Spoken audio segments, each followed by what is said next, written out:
2024 में हम लोग का मतलब कि महागठबंधन जी इन लोगों का सुपड़ा साफ कर देगा। आप इतने मतलब भरोसे के साथ कैसे कह सकते हैं, क्योंकि अभी मोदी जी की पॉपुलैरिटी जो है सो ज्यादा है, मोदी जी की लोकप्रियता इतनी ज्यादा है कि हर घर में बीजेपी के झंडा लेकर के लोग घूमने वाले तैयार हैं, और हर युवा अपने आप को बीजेपी के रूप में ही देखना चाहता है और मोदी जी को ही प्रधानमंत्री के रूप में देखना चाहता है। तो फिर महागठबंधन आखिर मोदी जी को यानी बीजेपी को कैसे टक्कर देगी? देखिए, हम पहले भी कह चुके हैं जी कि हम लोगों की लड़ाई मोदी जी से व्यक्तिगत तौर पर नहीं है। जी मोदी जी के कार्यकलापों से जी जी लड़ाई है। जी विगत चुनाव को देख लीजिए, मोदी जी की लोकप्रियता है कहाँ? मोदी जी की लोकप्रियता इस मामले में है कि वो कश्मीर के मुद्दे को सफाया कर दिए, राम मंदिर वाले मुद्दे को सफाया कर दिए। इस तरह से जो मुद्दा बना, जो विगत कई वर्षों से मतलब जटिल पड़ा हुआ था, उसका सफाया कर दिए, जिस वजह से इनकी लोकप्रियता बढ़ गई है। इस पर आप क्या कहिएगा? देखिए, देश जी धार्मिक उन्माद पर और धार्मिक ग्रंथ से नहीं चलता है जी, देश संविधान से चलता है। बिल्कुल। देश हठ धर्मिता से नहीं चलता है जी। देश को चलाने के लिए आर्टिकल 370 आपने कश्मीर से हटा दिया, 370 धारा को हटा दिया। क्या इस देश से बेरोजगारी खत्म हो गई? आपने अयोध्या में भगवान राम का मंदिर बनाने का शिलान्यास करवाया। मैं आपको उन्हीं के पार्टी के एक सर्वमान्य नेता का बयान आपको बताता हूँ। जब आदरणीय अटल बिहारी वाजपेयी जी लखनऊ से एमपी हुआ करते थे, एक ब्रिटिश महिला पत्रकार उनसे इंटरव्यू ली थी कि क्या अयोध्या में राम का मंदिर बनाना अनिवार्य है? आदरणीय वाजपेयी जी ने कहा था कि अयोध्या में भगवान राम का मंदिर बने, लेकिन भारत माता के मंदिर को तोड़कर नहीं। ये वाजपेयी जी का स्टेटमेंट था, जिसको पूरे इस देश के सभी धर्म के लोगों ने स्वीकारा, सराहा। आप जबरदस्ती जजों की नियुक्ति, जजों से जबरदस्ती फैसला करवा रहे हैं। आपको पता होगा, इस देश के पहले जो चीफ जस्टिस थे, उन पर यौन शोषण का आरोप लगा था। पता है ना? मुख्य न्यायाधीश पर क्यों लगा था? अयोध्या का फैसला आपको पक्ष में देना है। उन्होंने कहा कि नहीं, तो उन पर यौन शोषण का मुकदमा करवाया गया एक लड़की के द्वारा। और इसी सरकार में, इन्हीं की सरकार में, आदरणीय मोदी जी की सरकार में देश के लिए, देश का शान बढ़ाने वाली, हम इस देश की बेटियां विदेशों की सरजमी पर तिरंगा को लहराने वाली, गोल्ड मेडल लेकर आने वाली, इन्हीं के पार्टी के एक सांसद ब्रजभूषण शरण सिंह हैं, जो कुश्ती संघ के अध्यक्ष थे। उन पर यौन शोषण का आरोप लगा, और एक लड़की नहीं, कितने लोग धरना किए हुए न्यायालय में। साक्षी मलिक से लेकर ये कौन है, संगीता फोगाट, ये सब लोग, बजरंग पुनिया, ये सारे लोग माने इस देश के धरोहर हैं ये लोग। और ये लोग दिल्ली की सड़कों पर जंतर मंतर के सामने धरना प्रदर्शन किए न्याय के लिए। और आज तक आपने ब्रजभूषण शरण सिंह को अरेस्ट तक नहीं कराया। आप क्या संदेश देना चाहते हैं इस देश की बेटियों को? कैसे कोई बाप अपने बेटी को खिलाड़ी बनाएगा? कैसे बनाएगा? जब आप न्याय नहीं दे पाते हैं बेटियों को। इस देश के किसानों को न्याय के लिए 100 माने एक वर्ष लग जाते हैं दिल्ली की सड़कों पर न्याय के लिए, और आपने पार्लियामेंट में तीनों कृषि कानून लाए, बिल लाए, तो इस देश के किसी पार्टी से, अपोजिशन से आपने चर्चा तक नहीं कराया पार्लियामेंट में। तुगलकी फरमान जारी कर एकाएक आपने उसको लागू कर दिया। तो इसको तो यहाँ तक कहा सकते हैं तानाशाही का जमाना है। बिल्कुल तानाशाही। देखिए, वाजपेयी जी कहा करते थे कि किसी भी लोकतांत्रिक देश को मजबूत रखने के लिए जी वहाँ के अपोजिशन को भी जिंदा रखना चाहिए। और इन लोग का नारा है विपक्ष विहीन, जी जिसका नतीजा हिमाचल इनके हाथ से चला गया, जिसका नतीजा अभी कर्नाटक इनके हाथ से चला गया।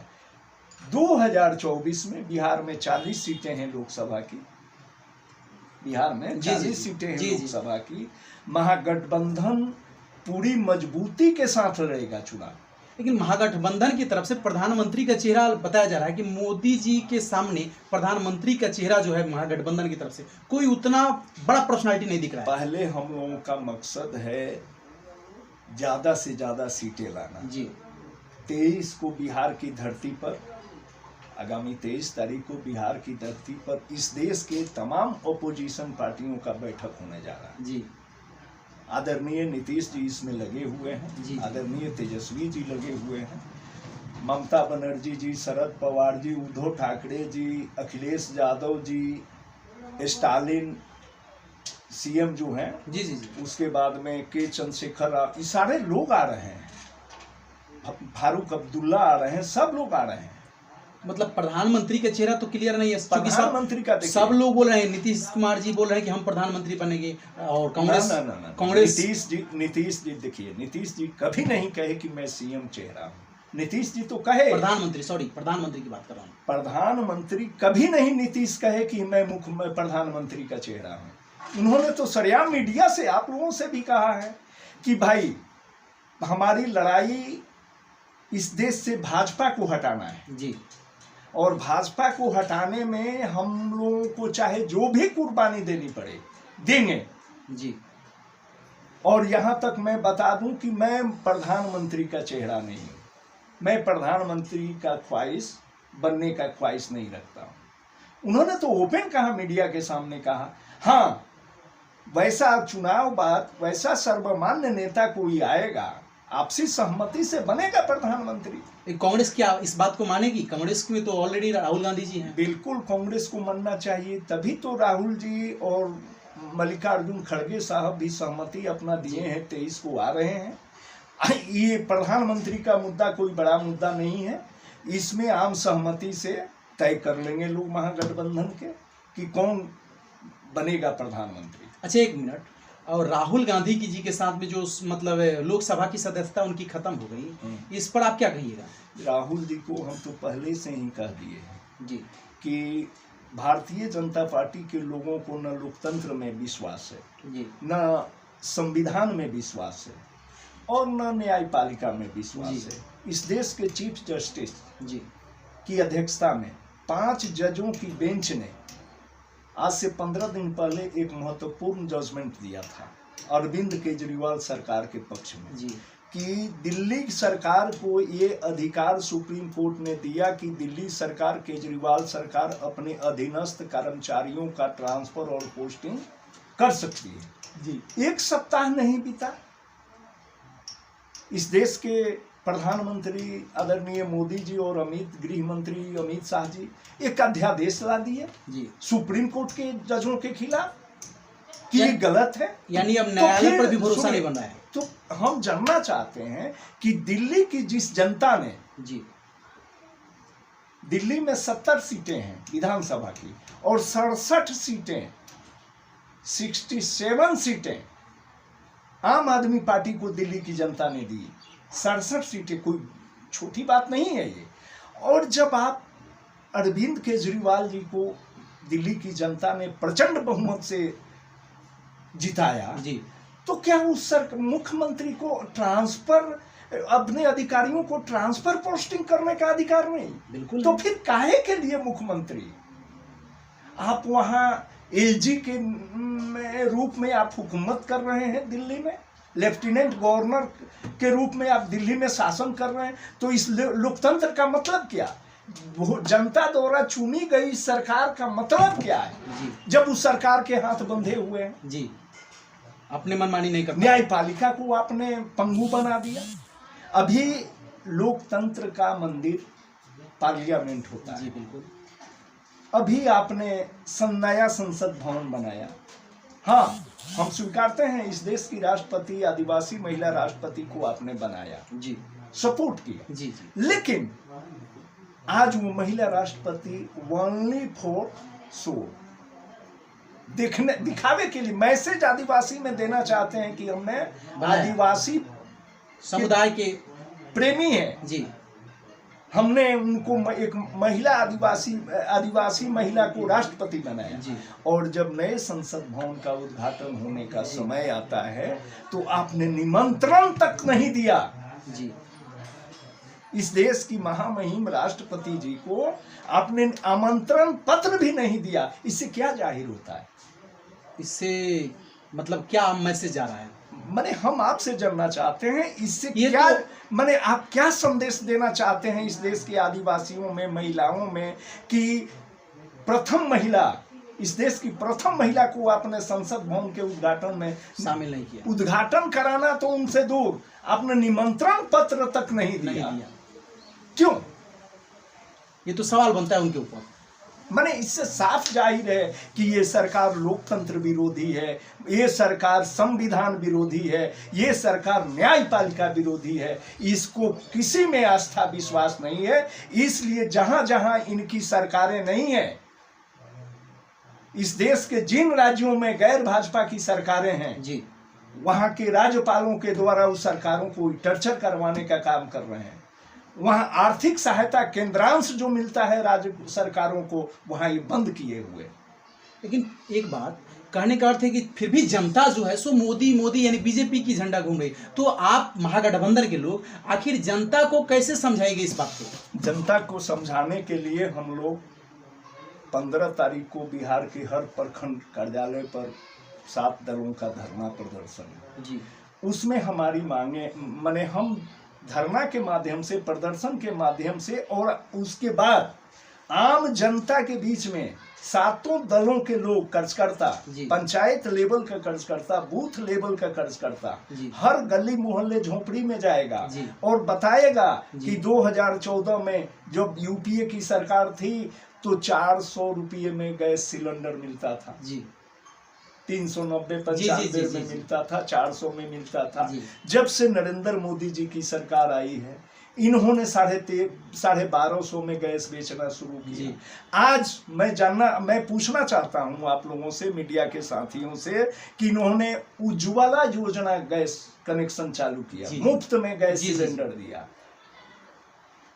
आप 1250 में गैस बेच रहे हैं। कितने गरीब महिलाएं आज 1250 में सिलेंडर खरीद रही है। उसके घर के किसी कोने में, झोपड़ी के किसी कोने में उस सिलेंडर में झीले लगे हुए हैं। उसको पेट पालना मुश्किल हो। 160-70 रुपये लीटर जो लोग करुआ तेल खरीद कर खाया, मैं आपको बता देना चाहता हूं, हम कई बार कह चुके आपसे कि हमारी मोदी जी से कोई व्यक्तिगत लड़ाई नहीं है। आपको याद होगा 2019 में जब इस देश में संपूर्ण लॉकडाउन लगा जी, आपके हमारे इस 12.5 करोड़ बिहार के बच्चे, 12.5 करोड़ बिहारियों के बच्चे जी, जो दिल्ली, पंजाब, हरियाणा, गुजरात, महाराष्ट्र, बंगाल, चेन्नई जी, राजस्थान, अपने घर में बूढ़े माँ बाप को छोड़कर अपनी जवान बहने की शादी की चिंता को लेकर दूसरे प्रदेशों में रोजी रोटी के लिए गए और आपने यकायक लॉकडाउन लगा दिया, ट्रेनें बंद कर दी अचानक। आपने बिहार के बच्चों के साथ कितना बड़ा क्रूर मजाक किया, लेकिन उन गुजरात से बच्चे पैदल बिहार की धरती पर आए, महाराष्ट्र से चलकर आए, दिल्ली से चलकर आए, राजस्थान से चलकर, आपने ट्रेनें बंद करवा दी। परिस्थितियां कुछ ऐसी थी जिस वजह से लॉकडाउन अचानक कुछ नहीं, कुछ नहीं, ये इनकी हिटलरशाही थी। इन्होंने तो कोरोना को अमेरिका से निमंत्रण दे करके बुलाया। अहमदाबाद में, गुजरात के अहमदाबाद में जब कोरोना पीक पर आया, शुरुआत हुआ, जब भारत में कोरोना के मरीज मिलने लगे, तो आपको अमेरिका के राष्ट्रपति को गुजरात के स्टेडियम में बुला करके सम्मेलन कराने की क्या औचित्य? यानी कहने का मतलब आपने अंतर्राष्ट्रीय हवाई उड़ानों को क्यों बंद नहीं किया जब राहुल गांधी पार्लियामेंट में बोले कि कोरोना का कहर आ रहा है, अंतर्राष्ट्रीय उड़ानें बंद होनी चाहिए। यानी आपके कथनानुसार मतलब मोदी जी ही कोरोना को बुलाए। बिल्कुल। जब आप अच्छा, हम कहते हैं कि इस देश के लोग कितने धर्म में भीरू हैं। मोदी जी, आपने कोरोना को भगाने के लिए थाली पिटवाया, आपने कोरोना को भगाने के लिए ताली पिटवाया जी, आपने कोरोना को भगाने के लिए दीप जलवाया जी। क्या उससे कोरोना भाग गया? क्योंकि भारत एक आस्था का देश है, इसमें जो बताया जाता है, जैसे नसीहत देने वाले बड़े बड़े जो रिसर्चर होते हैं और जैसा नसीहत देते हैं उस हिसाब से तो करना पड़ता है। कुछ नहीं, देश की जनता का ध्यान भटकाने के लिए, देश के जनता का ध्यान भटकाने के लिए इन्होंने धर्म का सहारा लिया जी, अंधभक्ति का सहारा लिया। देखिए, बिहार की मैं बात बताऊं, जब नीतीश जी भाजपा उस समय बिहार में सरकार में थे कोरोना में, जी जी जी, आपके हमारे घर के लोग भगवान न करे जी, उस परिवेश में जिनके ऊपर बीती होगी जी, सिलेंडर के लिए लोग IGIMS में, PMCH में, एम्स में चिल्ला रहे थे जी, उनको ऑक्सीजन का सिलेंडर तक नहीं मिला, PPP किट तक नहीं मिलता था जी। हेल्थ विभाग के डॉक्टर, यहाँ के सरकार, हमने आवाज उठाया, अखबार का कटिंग देख, हमने सिविल सर्जन से और DM से मांगा कि भाई यहाँ के जब डॉक्टरें सुरक्षित नहीं है, उनके पास PPE किट नहीं है, ऑक्सीजन का सिलेंडर नहीं है, वैक्सीन नहीं है, तो पीड़ितों का कैसे, माने कोरोना पीड़ित को क्या इलाज करेंगे जी। तो इन लोगों को आम जनता के सरकार से आज भी हम आपको बता देते हैं, हमारी लड़ाई महंगाई से है जी, हमारी लड़ाई बेरोजगारी से है। आपने हर साल 2 करोड़, ये आदरणीय नीतीश जी, आदरणीय लालू यादव, आदरणीय सोनिया गांधी, आदरणीय ममता बनर्जी, आदरणीय राहुल गांधी, ये लोग इस देश की जनता से वादा नहीं किया था कि हम हर साल 2 करोड़ नौजवानों को रोजगार देंगे। ये आदरणीय नरेंद्र मोदी जी ने वादा किया था कि जिस दिन केंद्र में हमारी सरकार बनी, हर साल इस देश के नौजवानों को 2 करोड़ नौकरी देंगे जी। मैं आपके चैनल से के माध्यम से मैं जानना चाहता हूं भाजपा के अपने मित्रों से और कार्यकर्ताओं से, जो आज 9 साल बेमिसाल का नारा लेकर के गांव में घूम रहे हैं, वो बतावें 9 दूनी 18 होता है, 18 करोड़ नौकरी कहाँ है? 4,80,000 रेलवे में पदे खाली है जी। आपने उन पदों को रिक्त रखा है, जिसका खमियाजा उड़ीसा में 3 रेल एक साथ टकराई जी। क्यों आपने 4.5 लाख से ज्यादा पदों को रिक्त रखे, क्यों रखे हुए हैं? आप कह रहे थे कि हम हर साल 2 करोड़, इसी सब मुद्दों को लेकर के हम लोग जनता के बीच जाएंगे कि ये मोदी की सरकार बरगलाने वाली है। आपने इनके राज में, UPA सरकार में कुछ घोटाले हुए, मनमोहन सिंह जी के राज में जो कुछ तथाकथित घोटाले हुए, उसके आरोपी या तो तिहाड़ जेल में गए नहीं तो बेल पर बाहर आए जी। लेकिन इनके राज में जी विजय माल्या, नीरव मोदी सब देश से बाहर निकल गए। विजय माल्या, नीरव मोदी, मेहुल चोकसी, कल का अखबार आपको दैनिक भास्कर दिखाऊं, गुजरात के 2 भाई हैं, 14 अरब रुपया बैंक का लेकर के भाग गए हैं और नाइजीरिया में पेट्रोल का खदान चला रहे हैं। इसी मुद्दे पर कि आखिर नरेंद्र मोदी के राज में गुजराती ही क्यों इस देश के पैसे को लूट करके विदेश भागा जी। ये विजय माल्या गुजराती, नीरव मोदी गुजराती, मेहुल चोकसी गुजराती, तो इसी वजह से तो राहुल गांधी पर भी सवाल खड़ा हो गया। यही देखिए, राहुल गांधी का दोष यही है कि आखिर ये भारतीय बैंकों के पैसे को लेकर विदेश भागने वाले ये आखिर मोदी ही क्यों है? हाँ, सरनेम मोदी क्यों हो रहा? सरनेम मोदी, उनका कहने का अर्थ यही था जी जी। ये बिहारी क्यों नहीं लेकर के भागा जी जी, महाराष्ट्र का क्यों नहीं लेकर, UP का लेकर के क्यों नहीं भागा जी जी। ये जितने बैंक के लुटेरे हैं ये गुजराती ही क्यों हैं जी। इस पर गलत ढंग से न्यायालय पर दबाव बना करके राहुल गांधी की सदस्यता को समाप्त कराया गया। लोकतंत्र की हत्या हुई। राहुल गांधी पार्लियामेंट में सवाल का जवाब मांग रहे थे कि मोदी जी, अडानी की फर्जी कंपनी में 20,000 करोड़ रुपया किसका है, ये बताइए। जो हिडनबर्ग खुलासा किया जी, ये जवाब से भागते हैं ये लोग। आज तक संयुक्त संसदीय जांच समिति का गठन नहीं किए लोकसभा में। ये 20,000 करोड़ रुपया अडानी का जो फर्जी कंपनी के नाम पर उसमें लगाया गया, वो पैसा है किसका? इसकी जांच होनी चाहिए ना। इसकी जांच होनी चाहिए। उसमें भाजपा के मेंबर रहे जांच टीम में, कांग्रेस के रहे, जितनी इस देश में लोकतांत्रिक पार्टियां हैं जिसके सांसद है। संयुक्त संसदीय जांच समिति का मतलब क्या हुआ कि पार्लियामेंट के मेंबर उस जांच टीम के होंगे, सभी पार्टी के। इन्होंने क्यों नहीं कराया? जांच टीम गठित क्यों नहीं की? जहां तक मतलब कहने का अर्थ कि कहीं ना कहीं मतलब जनता को बेवकूफ बनाने का काम किया जा रहा है। एकदम बेवकूफ। आपने 9 साल कम नहीं होते। जी।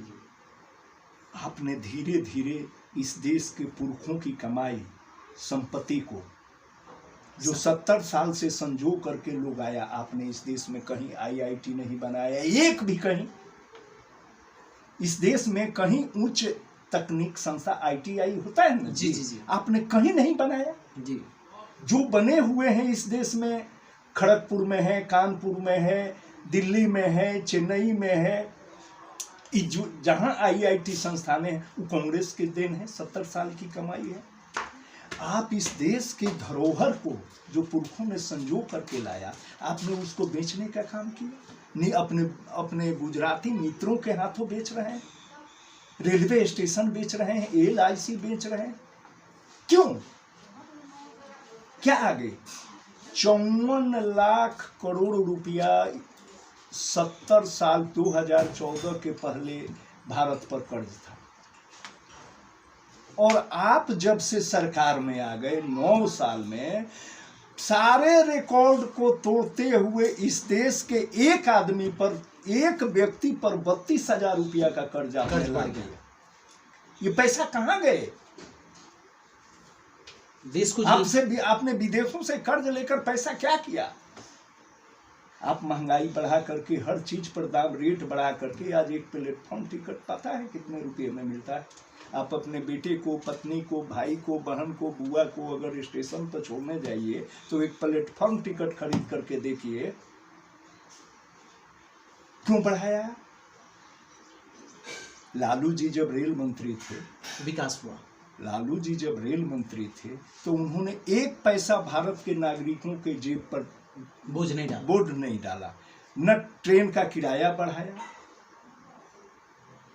और 90 हजार करोड़ रुपया रेलवे को मुनाफा दिखाया। हार्वर्ड यूनिवर्सिटी के लड़के आकर के मैनेजमेंट गुरु इनको कहते थे। हाँ, रेलवे तब चला कैसे? इन्होंने माल भाड़े को बढ़ाया, माल भाड़े को इन्होंने बढ़ाया, लेकिन आम आदमी के जेब पर बोझ नहीं डाला। और आप किराया बढ़ाते गए, फैसिलिटी कम करते गए, हर चीज में वही है। मतलब सबका निचोड़ लेकर के चलते हैं कि आज के जमाने में महंगाई चरम सीमा पर, महंगाई है, बेरोजगारी है, शिक्षा की गलत नीति है। इन सब मुद्दों को लेकर के हम लोग जाएंगे जनता के बीच, महागठ 7 दलों के लोग, और इस सरकार की नाकामियों का चिट्ठा पर्दाफाश करेंगे और नौजवानों से कहेंगे कि मांगो। भाजपा के लोग जब आते हैं आपके बीच तो कहो कि 18 करोड़ नौकरी हमारी कहाँ है जी। आपके इस देश के आदरणीय प्रधानमंत्री बोले हैं जी, हमको नौकरी चाहिए जी। जैसा कि आप देख रहे हैं, ये है राष्ट्रीय जनता दल के प्रवक्ता श्री हरिलाल यादव जी, और इन्होंने राजनीतिक चर्चा के माध्यम से देश की जो हकीकत है वो हमारे चैनल के माध्यम से आप तक पहुंचाने का प्रयास किए, और जो सच्चाई है वो आप समझेंगे और समझ करके कमेंट कीजिएगा कि इसमें कितनी सच्चाई है, और ये जो बता रहे हैं क्या सच है या गलत है। आप भी, आपके पास भी दिमाग है, आप भी देश में हैं, और आप खुद महसूस कीजिएगा कि जो बता रहे हैं राष्ट्रीय जनता दल के प्रवक्ता जी ये बीजेपी के मतलब कारनामा का पर्दाफाश किए हैं। तो आप अंदाज़ा लगा करके कमेंट कीजिएगा कि प्रयास कैसा रहा। आप देख रहे हैं विंसम इंडिया। जय हिंद, जय भारत।